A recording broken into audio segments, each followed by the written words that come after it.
Game প্লেটা আর আগের মতো নেই। আগের মতো কেউ গ্রুপে এসে বিগ ফ্যানও বলে না। আগের মতো আমার বন্ধু বান্ধবগুলো এখন গেমও খেলে না। সবাই ব্যস্ত তার নিজের লাইফ নিয়ে। অথচ আমি এখন এই গেমটাকে ছাড়তে পারলাম না, কারণ এই গেমের সাথে জড়িয়ে আছে আমার 6 বছরের ভালোবাসা, কত আরও আবেগ। কতই না খেলেছি এই গেমটা। সেই একটা দিন ছিল 2022 লকডাউন এরিয়া। সারাদিন রাত 24 ঘন্টা ধরে গেম খেলতাম।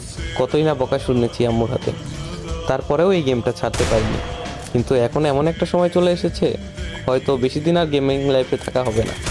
গেম প্লের যে অবস্থা দেখতে পাচ্ছ তোমরা।